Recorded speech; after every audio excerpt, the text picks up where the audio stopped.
respected is Lane Kiffin as a head football coach, and what can the Ole Miss head coach do to improve?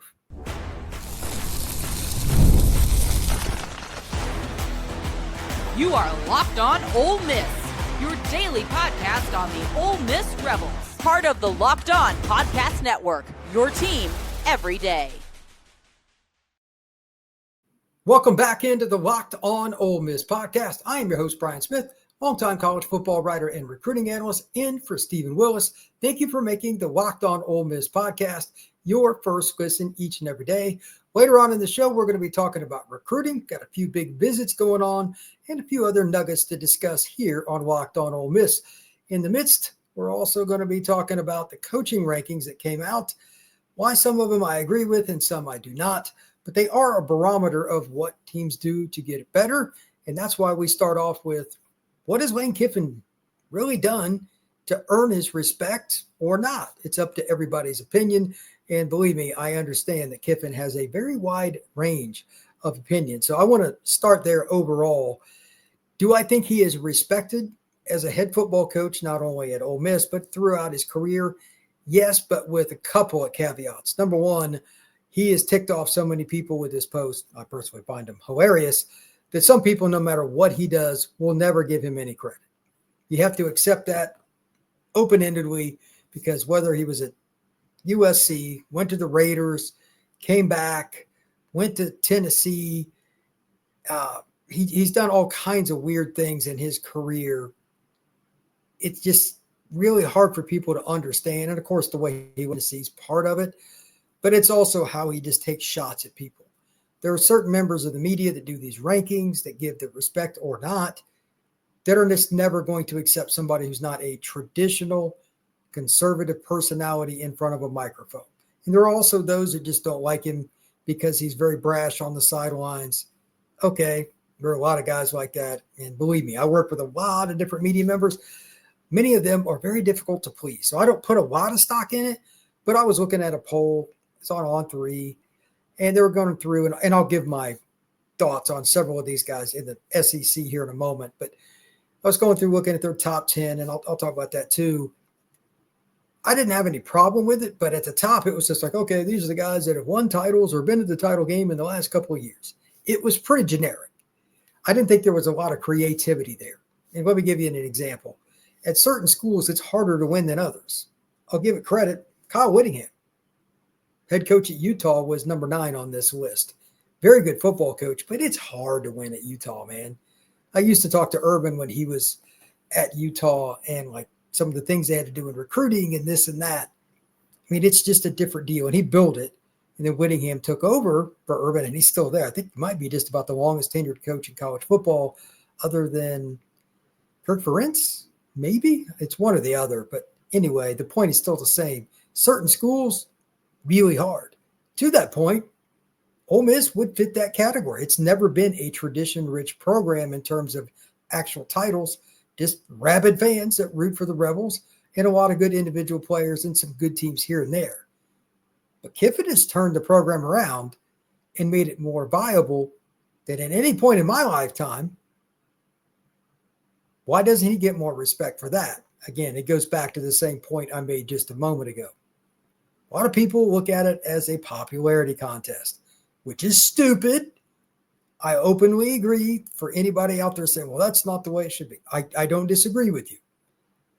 But these rankings, if you read any of these articles, a lot of times they're popularity contests. And again, at the very top, I mean, it was like number 1 was Kirby Smart. Okay, that one's not real hard. But Ryan Day was 2, Dabo Swinney was 3, and Marcus Freeman was 4. What do they all have in common? They've just been to title games. Well, they're also at schools that it's not that hard to win at Ohio State. Okay, I didn't grow up that far from there. It's not very difficult. That entire state is absolutely ludicrous about Buckeyes football, and there's a ton of talent there. A dead rat could recruit to Ohio State. Now, I'm not saying Ryan Day can't coach, but it's not hard. There's a reason that Jim Harbaugh said that the guy inherited the job on third base, because he did. Ironically, Urban Meyer was the coach before him, and he was one that hired Ryan into the Ohio State program. So he would know about what he was going to be getting And he did a good job, but then he also said, Ryan Day will do a very good job here. Didn't live up to the expectations until he got Jeremiah Smith to kind of put the cherry on top to get a national title last year. But anyway, it's just easier at certain programs. So with that, here are 3 things that I think Kiffin can do, because he's a good coach, but is he top 5 good? No.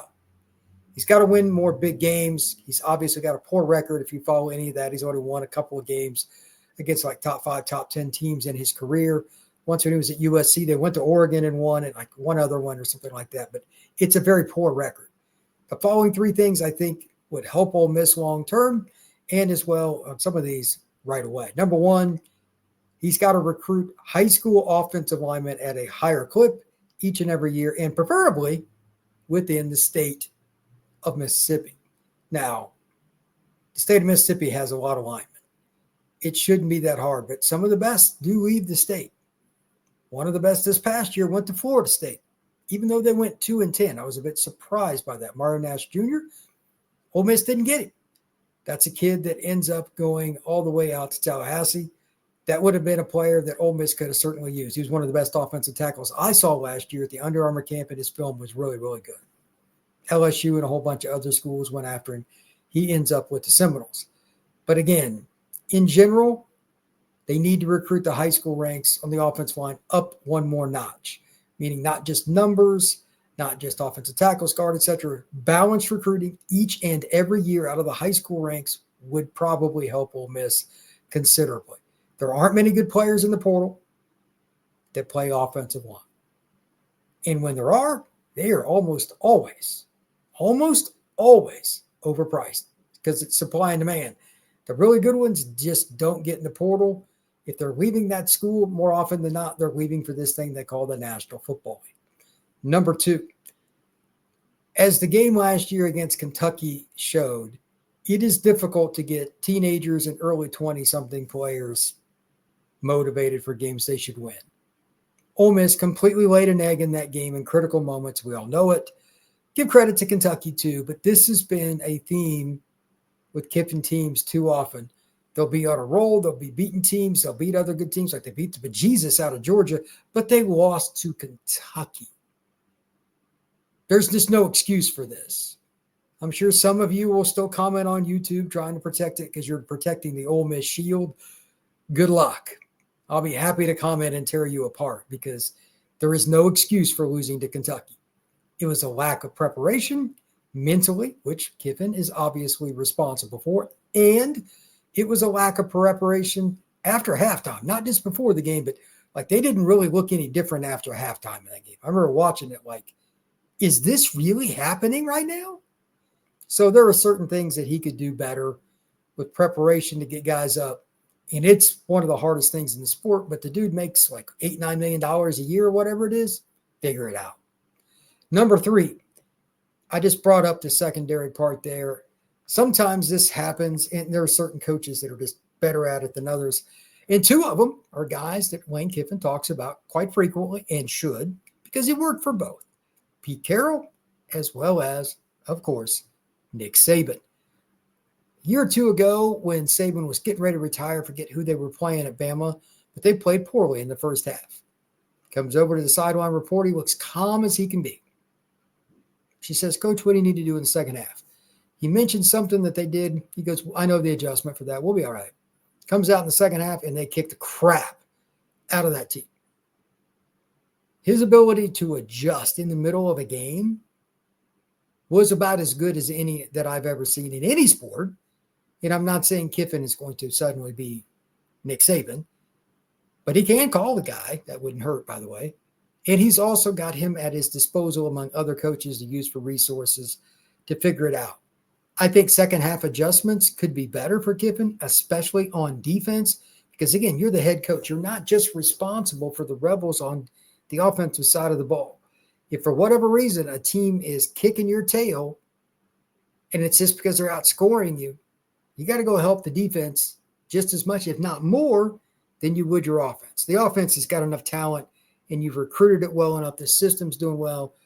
Charlie Weiss Jr. has done a good job as a coach. All those things. Kiffin should probably spend a little more time on the defensive side. Just my opinion.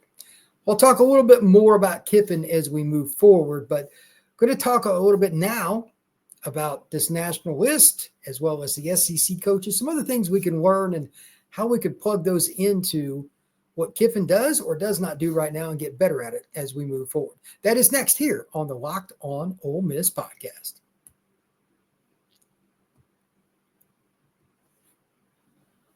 Ever check your bank account and wonder, where did all my money go?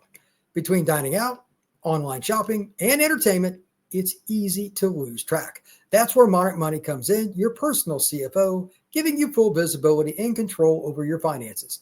Monarch Money isn't just a budgeting app, it's a complete financial command center. You can track all your accounts, investments, and spending in one place, so you stop just managing your money and start building wealth. Here's a little bit of something that I think about all the time. How can I figure out what's going on with my money a little bit faster? Well, here's one way you can do it. With Monarch Money under one umbrella, you can set your personal accounts, your goals, and your financial plans right there with Monarch Money instead of chasing it through different apps and different locations. Take control of your finances with Monarch Money. Use code LOCKEDONCollege at monarchmoney.com for 50% off your first year. That's monarchmoney.com, code LOCKEDONCollege for half off your first year.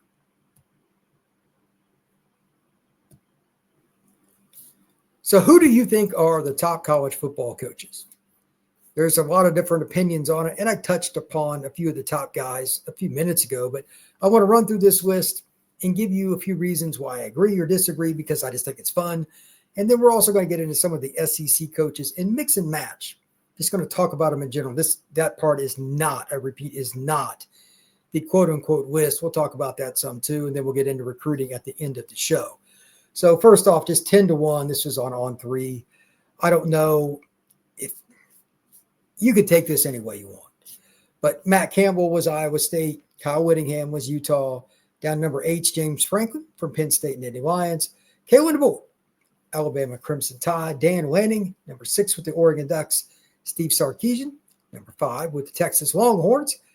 Number 4, Marcus Freeman, Notre Dame Fighting Irish. Number 3 is Dabo Swinney with the Clemson Tigers. Number 2 is Ryan Day of the Ohio State Buckeyes. And, of course, number 1, Kirby Smart with the Georgia Bulldogs.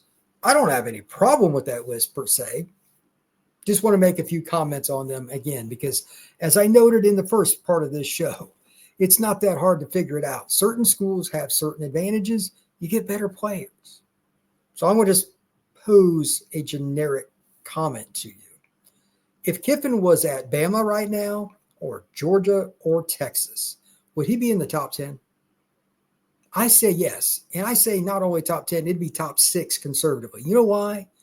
Because if he'd spent the last 5 years at any of those programs as the true head coach, he'd probably either have been in a national title game or won one, if not both of those things. Why? He might have been runner-up one year in 2 titles if he was at Bama or Georgia. They got better players. So that's why some of these lists I get a little iffy on. I've said for years that I thought Kyle Whittingham was as good a coach as anybody in the game. This just in, they're not recruiting off the same shelf that the Alabama Crimson Tide are. Ole Miss usually isn't either until here just very, very recently. But I digress. Anyway, number 8's an interesting one, James Franklin.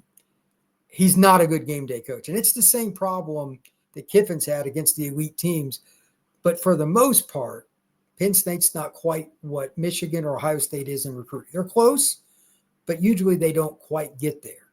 And even when they have a great opportunity, they just seem to shoot themselves in the foot, have a weird penalty, a weird turnover, a bad special teams play, whatever, and they lose those games against those teams. And then this past season, they get to the Final Four, play Notre Dame. Now, this wasn't Franklin's fault. But the pass, I'm not even going to get into specifics. We've all seen it 500 times for the interception that Christian Gray and Notre Dame got. What are you doing? I mean, Drew Aller made a terrible mistake. That's not on the head coach, James Franklin, but you are the head coach. You're responsible for everything. I think he's taken a step up. And one of the reasons he has, as I mentioned earlier about Kiffin, they've recruited offensive line a lot better the last few years, and it really helped elevate Penn State's game. They ran it all over Notre Dame. The Irish made a few more adjustments than they did. And to be honest, I have no problem with Marcus Freeman ahead of him on this list because of that, but he's gotten better as a head coach. Sometimes you got to learn from your own mistakes, and sometimes they're not real quick fixes. You got to be able to recruit the trenches at not just a good level, but elite and year after year. Not one or the other, both. That is one of the biggest things I think left for Ole Miss football, to be a consistent winner, plus get away from the portal at least a little bit. So with this list, I also just want to make a couple other points. Sark, if we see this list next year, like they're my pick to win the title this year, Texas, if they win it, do you really think he won't be in the top three? Again, this stuff is kind of goofy. It's not hard to win at Texas. He changed the culture. He's done a good job. He's done all the right things, but it's Texas. There's certain inherited advantages there. It's not that difficult. Ryan Day, if they lose to Michigan this year, let's say they go 9-3, 10-2, and they lose to Michigan, he might start falling down, even though he just won a title. And he's got one of the greatest percentages in the win-loss column in the history of college football. I know it's still Ohio State, but they get everybody's best shot. He deserves a little more credit than what he's gotten, in my opinion. I don't think he's necessarily as elite as some might think. But, you know, my dead grandmother could coach Jeremiah Smith. And by the way, I know him. He's a great guy. He's not hard to coach, and he is a freakazoid. But, again, he's at Ohio State. You should be able to get those kinds of players. Now, let me talk a little bit about the SEC. Just want to make – these are my own assertions. This is not in any order. I just wanted to add a few things because I think Kiffin is better than some of these guys. And when you see the list, like, best SEC coaches – most respected, the guys that do this better, X's and O's, knows football, like Brian Kelly, he knows football, all these different things. Where do these guys rank and what do I like about them and not? This is straight from the hip, no notes, no stats, no anything. This is my opinion. I'm going to start on this and we'll get into it a little bit and we'll finish up again, as I said a minute ago, with recruiting. Brian Kelly at LSU, two things. I have friends that have worked in media around LSU, and I have friends in media that worked around Notre Dame. I've been around him once, helping out at a Notre Dame function once. He was an awkward guy. He looked at me like, who are you? Because I was just at the media function. I was asked to be there. Why do you look at me like that? The guy's awkward, just very awkward. And the number of people, that was my first impression. He just looked at me like, who are you? The number of people that he has offended in media is such a long list. It's insane.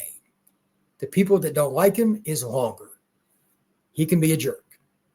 And when you're awkward on top of it, it's not helping. By the way, don't ever tell another joke. You're a goofy guy. Just stay away from it. Does he know football? Yeah. But does he recruit like he knows football? No. Football is still about the Jimmies and the Joes, not the X's and the O's. And that's why he doesn't get over the top. It is incredibly easy to recruit to LSU. They're having another good class, but they always seem to slip up in some way, shape, or form, even at LSU. They don't have any academic standards there for football. Let's be realistic. They don't. They've got insane talent inside the bayou, and they still lose too many guys, whether in-state or out-of-state. They're on the hook for them since he's been there. He's not a great closer. I still think that's his biggest bugaboo, because I think his in-game decisions, by and large, are pretty darn good, and his culture is tremendous. Those things aren't really arguable. He gets rid of the guys that cause problems, and he keeps the guys that don't. That he has absolutely done a tremendous job with. But he still rubs a lot of guys wrong, and he's another one kind of like Kiffin. Probably isn't going to get a lot of respect from some people because they don't like the guy. I don't really like him either. I can tell you that from my one personal encounter with him. Brent Venables, Oklahoma. This one is the proverbial on the fence. This is year 3 for him with the Sooners, one of the opponents, just like LSU, that the Ole Miss Rebels will have this season. And it's in Norman after, I talked about this recently here on Locked On Ole Miss, the week after the Rebels go to Georgia. You talk about terrible, not bad, terrible timing. Going to Norman the week after playing Georgia, you're going to be physically beat up no matter whether you win, whether you lose or tie that game in Athens. So Venables' defense is annoying. He saves stuff for certain games. A lot of coaches say they never do that. Venables does it. At least he doesn't lie about it. Alabama and other teams, he comes up with some really random stuff. Really good at it. That's the good news. The bad news is he is terrible at coaching offense until otherwise proven based on this past season. And I know they had injuries, but he was trotting out that true freshman, Michael Hawkins, who had no business playing quarterback yet. I saw one of their games live. Watching them play offense, wanting to be kind of like, what would I put it, like Little League football? Like they couldn't complete a forward pass hardly. And it wasn't, the ball wasn't getting completed. How do I put it? It looked like it was painful. Kid just wasn't ready. They just kept bringing him back out. I'm like, what are you doing to this guy? Nowhere near ready. Should have been redshirted, to be honest. But anyway, I don't think he understands offensive football that great. But they had the injuries too, so you can lean on that. I need to see them really let it go this year. He did bring in the coordinator for Washington State, as I mentioned on the podcast the other day. Guy's pretty well respected. And, of course, they brought in Napier, the quarterback from Washington State as well, who's very, very gifted. 29 touchdown passes and 15 touchdowns rushing last year for the Cougars. He's a good football player. But will that be a situation where he gets truly turned loose? Venables is a defensive guy. I need to see it. I'm on the fence with Brent Venables, but if they don't get it done this year in some capacity, despite playing an elite schedule, he's going to get fired. When we come back, we're going to talk about Billy Napier. I have to make my little rant on him, among other coaches still left here on this edition of Locked on Ole Miss. We'll come back right here after this.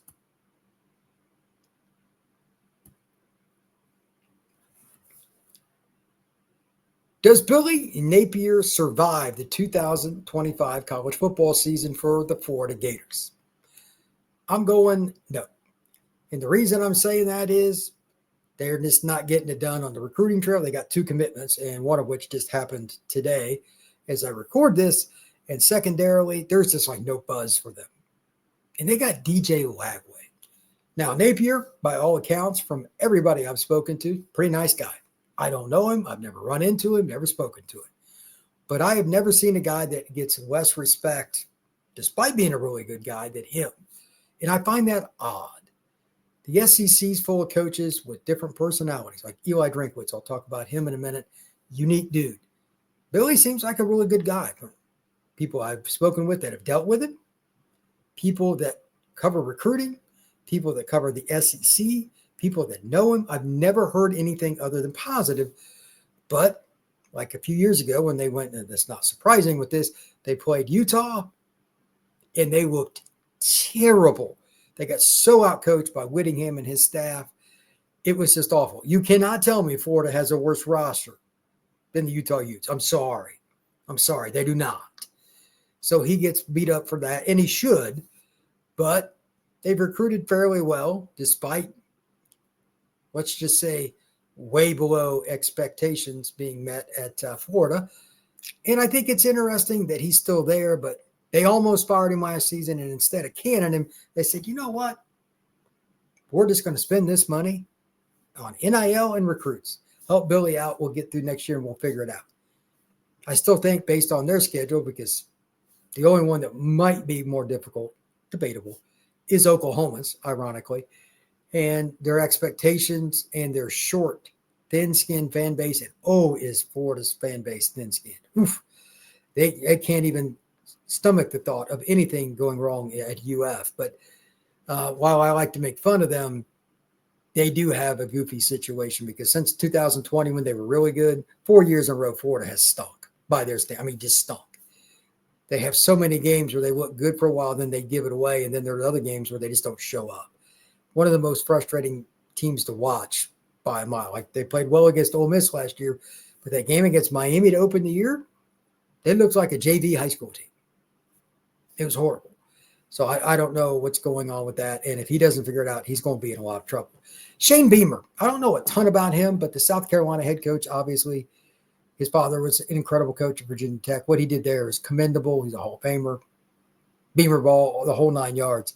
I don't have a lot to say about him, but I'm really intrigued, because this will be one of the first times since Spurrier was there that South Carolina has the bullseye on them, and they're not circling the bullseye on somebody else. It's different to be the hunted instead of the hunter. I say that often on this podcast, on my podcast, The Portal, as well as Locked On Seminoles. When teams circle you on the schedule and you come into that game a little flat, ask Kiffin with the Kentucky game last year, you get your butt kicked. Or you at least lose a close game that you had zero shot to lose going in by the pundits, myself included. I will take full blame for that. And Kentucky gladly says, ha, ha, ha, look at you. South Carolina did that to some teams last year, but they also let teams off the hook. They should have beat Alabama. Should have doesn't get you the W.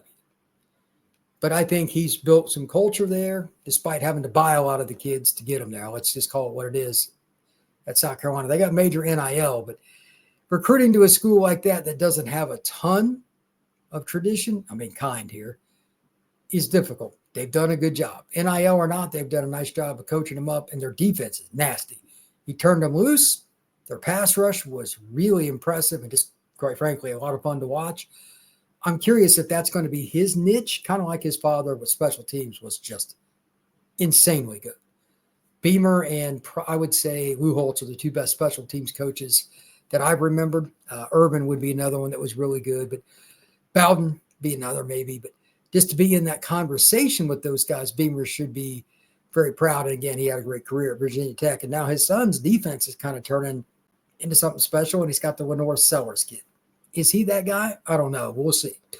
But I think they are a team to watch. Josh Heupel at Tennessee, two things. I'm just going to keep this quick. I know a lot of Ole Miss fans don't like him, but Heupel is a guy that has done a good job at Tennessee.